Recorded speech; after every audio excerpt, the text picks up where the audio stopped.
They told me to ask my son for the money. My own daughter had a house worth $800,000, and my wife told me not to bother her with my problems.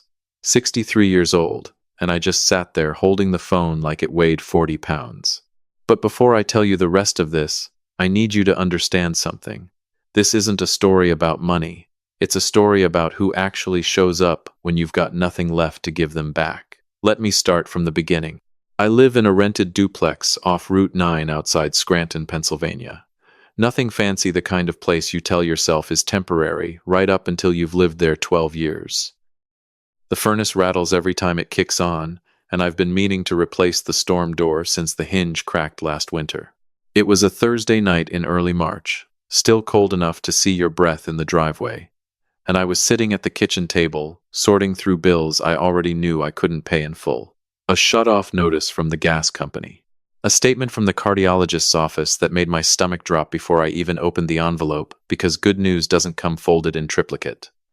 My wife Donna's phone lit up on the counter. I watched her face change the way a room changes when somebody switches on every light at once. "Trevor, honey." She near sang it. "Tell me everything." She didn't even glance my way. Just turned her whole body like I was a cold draft she needed to shut out and walked into the other room with the phone pressed to her ear.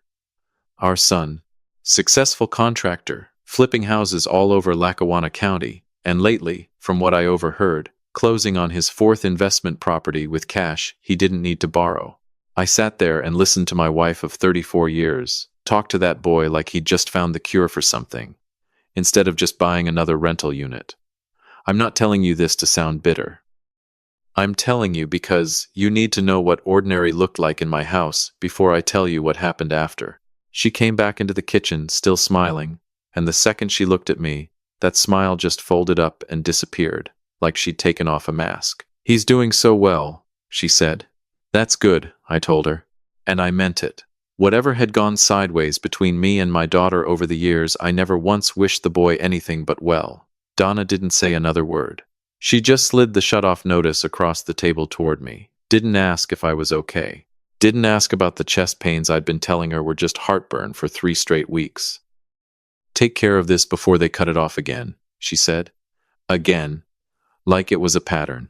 Like I was the pattern. Welcome to the channel, my friend. Get comfortable, because this story is going to take you somewhere you don't expect. Hit that like button, and tell me in the comments where you're watching from tonight. I read every single one. Now, here's the part where I'm supposed to make myself look better than I really was. I'm not going to do that. 11 years ago, I wasn't some fool who threw the family's savings away on something reckless. I ran a small landscaping and hardscaping business, built it up from one used pickup truck to 6 crews at my peak. I was good at it. Then a client, a property management company, that owed me for 2 full seasons of work on 11 different apartment complexes, filed for bankruptcy before they ever paid a dime. $61,000, gone into a legal black hole that took years to even confirm was unrecoverable. I'd already paid my crews, already bought the materials, already sunk every dollar of profit back into equipment. The banks called my loans. My equity partner walked away clean. And Donna never once asked if I was all right. She asked how fast I was going to fix it. That was 11 years ago. I've worked the parts counter at an auto supply warehouse on Route 6 ever since. 6 days most weeks, coming home smelling like motor oil and cardboard. And somewhere in the middle of all that, my son Trevor turned 22 and decided his whole future had been ruined because his father couldn't help him with the down payment on his first flip house. He's never once let that go. Not even after I explained where the money actually went. In his mind, I failed, and he paid the price for it. Maybe a man like that needs a villain, I used to think, and I was standing right there, easiest one to blame. My daughter's different. Renee is 30 years old, works as a physical therapist at a rehab clinic over in Dunmore, about a 20-minute drive from us. She was 19 when the bankruptcy hit, old enough to remember what we used to have, old enough to watch me rebuild something out of nothing instead of just grieving what got taken. She came by 2 nights after that phone call with Trevor, carrying a container of stuffed cabbage, my favorite, made the way my own grandmother used to make it. She didn't say one word about the shut-off notice or Trevor's new investment property. She just set the dish down, kissed the top of my head, and said, "You're still doing that thing with your shoulder, Dad, rolling it like that." "Just tension," I told her. "Uh-huh." She didn't believe me. She never did. "You're seeing Dr. Halloran Friday." Don't argue. I didn't argue. There wasn't much point arguing with Renee. She'd inherited her stubbornness from somewhere, and I had a strong suspicion it was me. Dr. Halloran wasn't smiling when he came back into the exam room. He set a folder down on the counter like it weighed as much as a cinder block. "Trevor, I'm sorry. I mean Frank." He caught himself, because half the town called me by my middle name out of habit. "I'm not going to sugarcoat this. The blockage in your left anterior descending artery. That's the one they call the widowmaker for a reason. You need a bypass. Not next month. This month. There it is," I thought. The other shoe I'd been waiting on for 3 weeks of blaming heartburn. "Okay," I said, "because what else do you say?" "So we schedule it." That's when the woman from billing came in, a heavy-set lady named Pat, who looked about as comfortable as a person can look walking into a room like that. My insurance, it turned out, had a coverage gap on the specific surgical approach Dr. Halloran wanted to use, the minimally invasive one with the shorter recovery. $4,100, due before they'd even put me on the schedule. "I can set up a payment plan for the rest," Pat said. "But the surgical team needs that deposit up front. Hospital policy, $4,100. You want to know something funny? I used to clear more than that in a good 2 weeks back before the bankruptcy. Now, I sat out in my truck in that parking lot, an old Ford with 190,000 miles on it, and I did the math 6 different ways, and it came out the same every single time. I didn't have it. My credit was still wrecked from 11 years back. No bank in Lackawanna County was going to touch me. $4,100, I thought. And I've got a son sitting on 4 investment properties clear and free. I told myself I wasn't going to call him. Told myself that for 2 full days. Then I called him anyway, because that's what a father does. You swallow every ounce of your pride and you actually hope, that he's still in there somewhere underneath it all. He picked up on the 5th ring, and I heard it right away. Music, some restaurant with a live band, a woman laughing loud, close to the phone. "Dad, hey, can this wait? We're at Marchetti's closing out the Birchwood deal. Trevor, I need to talk to you about something serious." A pause, muffled like he'd cupped the phone. Then, "All right, go." I told him everything. The blockage, the surgery, the coverage gap, the $4,100 I needed by the end of the following week, or they wouldn't book the operating room. There was a silence on the line long enough that for one foolish second I let myself think, maybe. Then his voice went flat and cold. "I just spent 11 years building something out of nothing because you couldn't hold on to a business. You know what I sacrificed to get where I am? And now you want me to pull cash out of an active deal for what, another one of your emergencies? Trevor, this isn't the business. This is my heart. You always find a way to make it about you needing something, Dad." A pause. Longer. Meaner. "I've got investors who trust my numbers now. I can't keep carrying you." The line went dead. My own son hung up on me while I sat in a cardiologist's parking lot with a blocked artery, so he could get back to celebrating a real estate closing. I called Donna next, asked if she'd talk to him, soften him up some. "Don't you dare mess this up for him," she snapped. "He worked hard to get away from all your mess. Renee's got a steady paycheck, doesn't she? Go ask Rachel." Rachel, she meant Renee. 34 years married, and she still couldn't be bothered to get our daughter's name right when she was too busy being angry to think straight. I hung up and sat in that truck a long time. Didn't cry. I was past crying by then.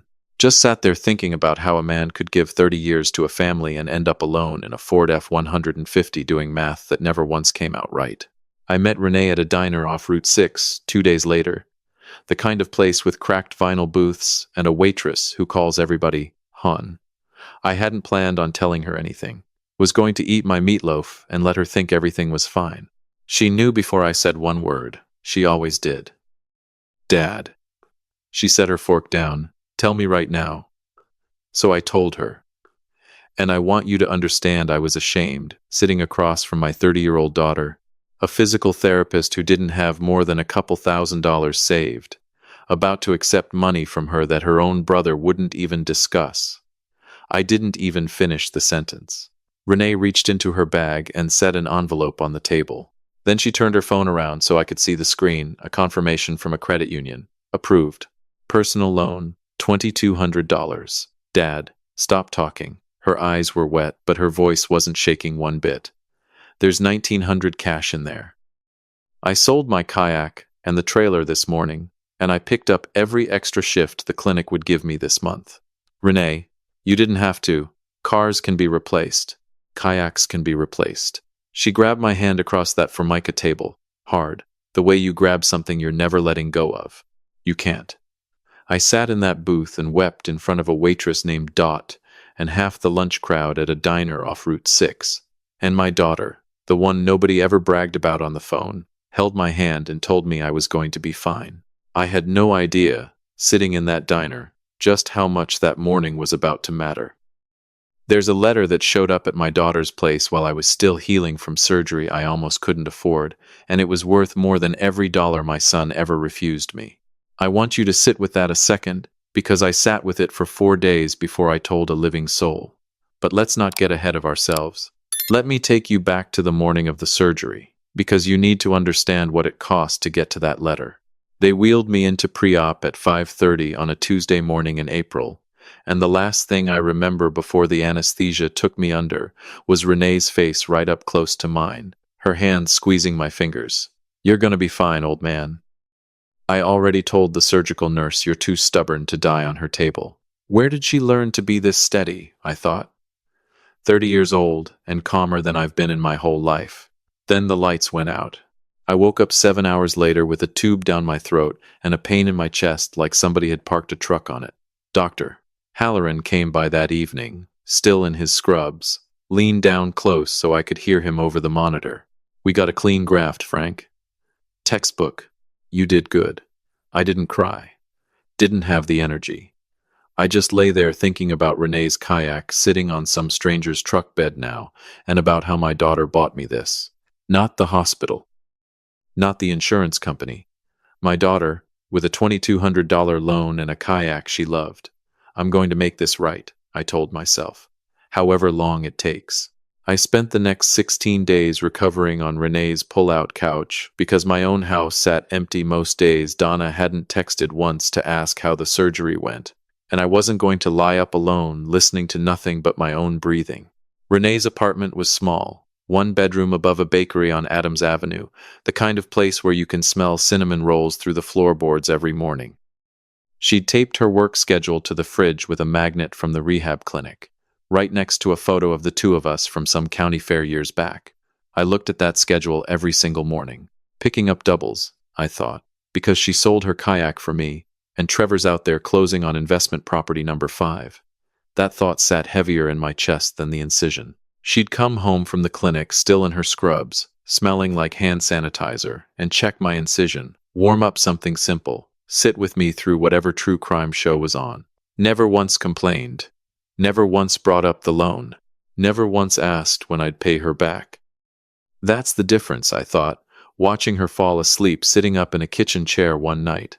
Trevor gives when there's a camera on it, in a manner of speaking. Renee gives because it never once occurs to her that it's giving at all. It was a Wednesday, 19 days after the surgery, when the mail carrier knocked instead of just leaving it in the box. Renee was at the clinic. I answered the door slow, still tender through the ribs. Got 2 certified letters here, need a signature. One from an outfit I didn't recognize, Meridian Logistics Partners. One with a return address I knew instantly, because I'd been getting mail from them for 11 straight years, the Pennsylvania Department of Environmental Protection. Here we go, I thought. Another update. Another 6 months of nothing. See, part of what wrecked me all those years back wasn't just the bankruptcy, it was 30 acres of land out past Clark's Summit I'd bought cheap right before everything collapsed. Land I was going to use as a staging yard and equipment lot for the business. Then it turned out the previous owner's fuel storage tanks had been quietly leaking into the groundwater for years before anybody caught it. My 30 acres got locked under a state remediation order before I ever poured a foot of gravel, Couldn't touch it. Couldn't sell it.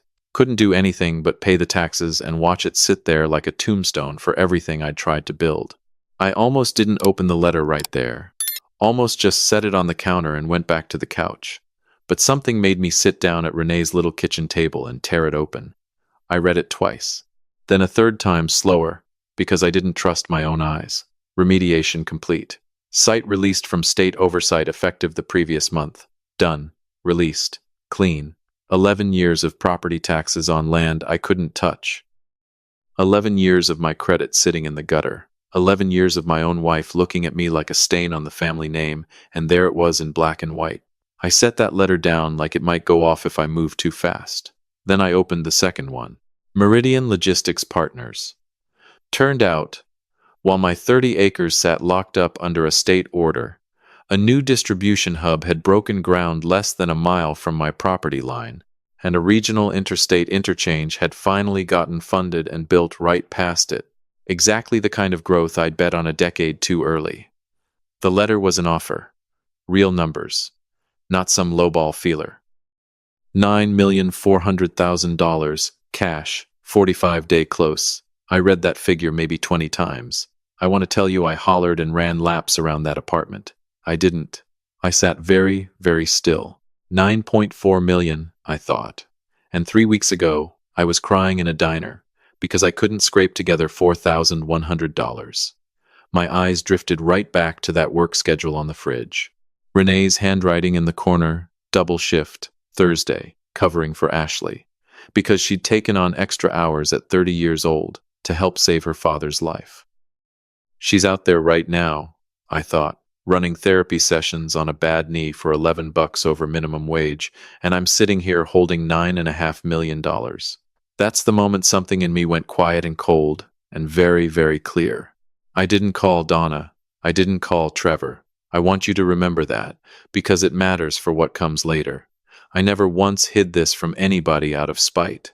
I just didn't see one reason on this earth to call people who'd already told me, in their own words, that my problems weren't their problems. So, instead, I called somebody else. Walter Greaves picked up on the second ring. Walter had handled what little legal business I had left after the bankruptcy, one of the only men who stuck around because I paid him what I could, on time, every single month for 11 years. Walter, it's Frank.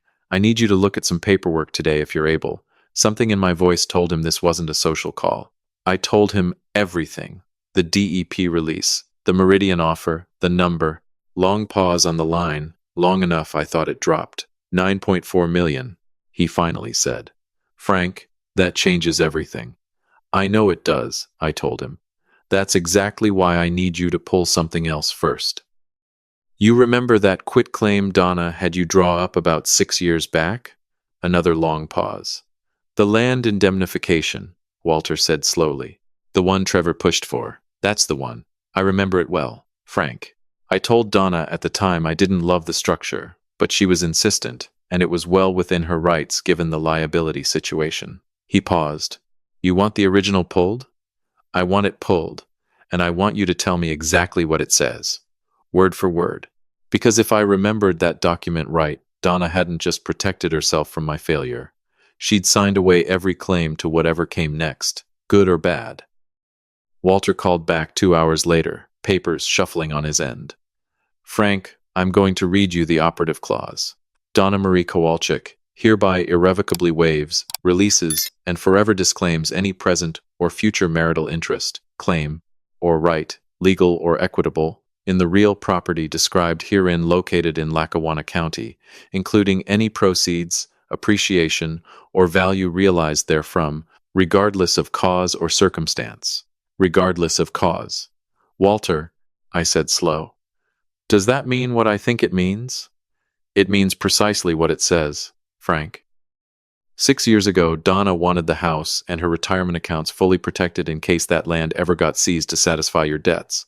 So she partitioned the marital estate, took the house and the savings as her sole separate property, and in exchange, you took 100% sole ownership of that contaminated land, along with 100% of its liabilities. It was notarized and binding the day she signed it. Whatever happens to that parcel now, good, bad, or a $9 million buyer, she signed away every legal claim to it. Trevor pushed her into that, didn't he? Set the whole meeting up. Told his mother it was smart, Walter said. Told her it'd protect her credit for good if the state ever came after you for the cleanup costs. I almost laughed, except nothing about it felt funny. Well, Walter said, exhaling slow. Smart, all right, just not in the direction he figured. I sat there at Renee's little table with the afternoon light coming sideways through the blinds, and for the first time in 11 years I felt something in my chest that wasn't shame and wasn't grief. It was clarity, plain and cold. Walter, I want to move on the Meridian offer. Quiet. Nobody outside this call knows about it till it's done. Not Donna, not Trevor. Especially not Donna and Trevor. I looked at that work schedule on the fridge one more time. Draw up whatever needs drawing up. I want the sale closed, and I want an irrevocable trust set up alongside it, in Renee's name. Silence for a beat. All of it, Frank? Every dollar after my debts get settled. My voice didn't shake, and that surprised me more than anything else. That whole day. She sold her kayak for me, Walter. Took out a loan at some ungodly interest rate. Picked up double shifts at $11 over minimum wage so I'd have a roof to heel under.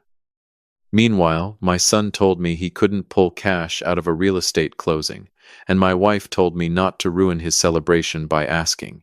So no, I'm not splitting this down the middle for the sake of looking fair.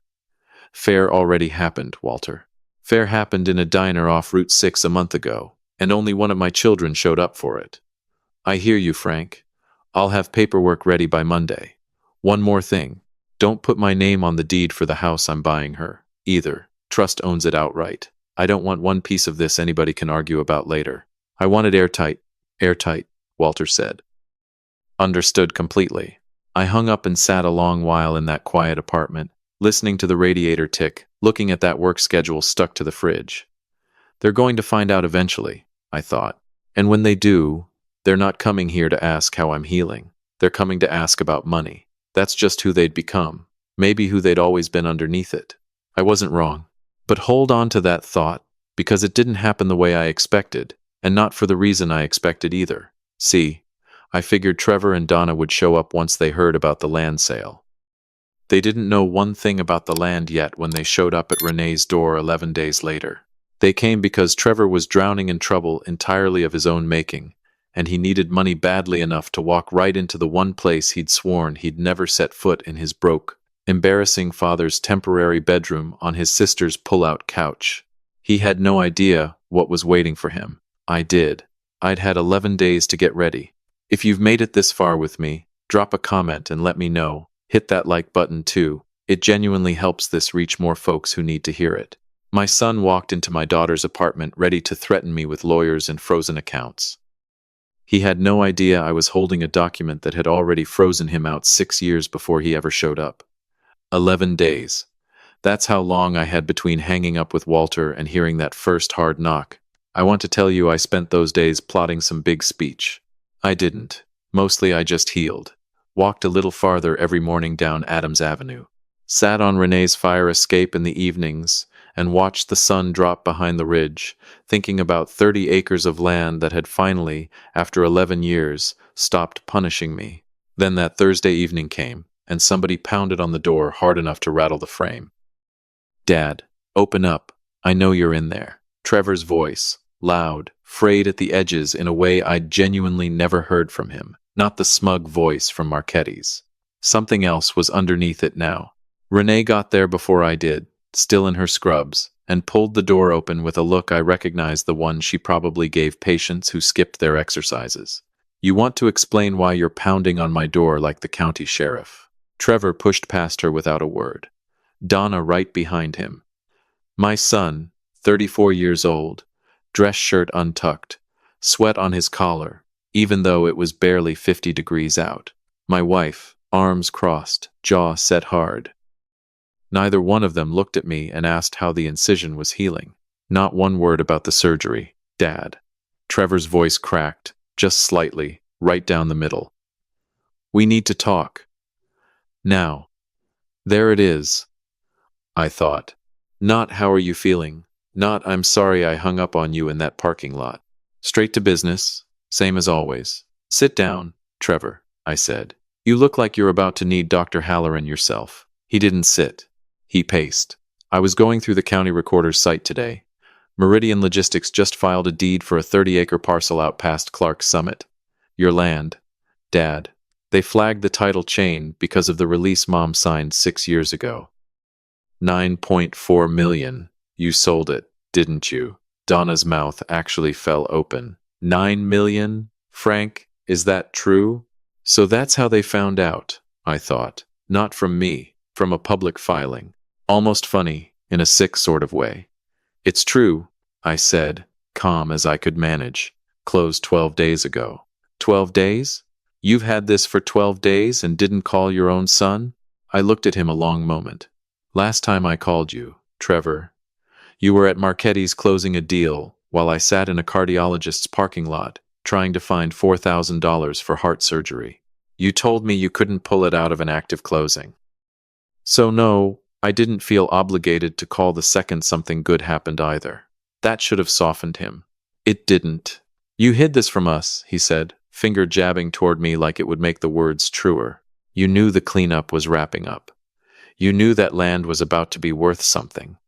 You let us think you were broke this whole time. Mom's still driving a car with 200,000 miles on it, Dad, while you sat on a fortune just so you could hand it to your favorite kid the second it paid off. He actually believes that, I thought, rewriting the whole thing in real time, right in front of me, and believing every syllable. Trevor, I said, quieter, which somehow made the room go quieter too. I didn't know that land was worth a nickel until 19 days ago. Found out sitting right here on your sister's pull-out couch, recovering from a surgery she paid for. You want to talk about hiding things? I didn't hide a fortune from this family. I hid the fact that I was terrified for 11 straight years, because every time I tried to talk about it, your mother told me to fix the bill, and you told me I ruined your 20s. Donna stepped in then, chin up. Don't you dare stand there and play the victim, Frank. I stood by you for 34 years while you dragged this family through one disaster after another. That money belongs to this family. You're being vindictive. You're being cruel, Trevor said. You're being cheap. Cheap. I nearly laughed at that one. A man who couldn't spare $4,000 for his father's bypass, calling his father cheap over 9 million. We're not asking anymore, Trevor said. And here's where his voice dropped low and mean, the voice of a man who thought he was already winning. Mom's filing for divorce Monday morning. Irreconcilable differences, financial abandonment, the whole package. My attorney's drafting a motion to freeze every account tied to that sale until a court sorts out an equitable split. You concealed a marital asset, Dad. That's not a gray area. That's fraud. He slammed his palm flat on Renee's kitchen table, the same table where weeks earlier she'd slid an envelope of cash across without a second thought. I glanced at Renee's face. That's my daughter's table, I thought, and he just hit it like he owns the place. I looked at Trevor a long moment, then at Donna. Then I stood up, slow, careful, still tender through the ribs, and reached into my jacket pocket. You want to talk about lawyers, Trevor? Let's talk about lawyers. I pulled out 2 folded pages and slid the first one across to Donna. You remember this?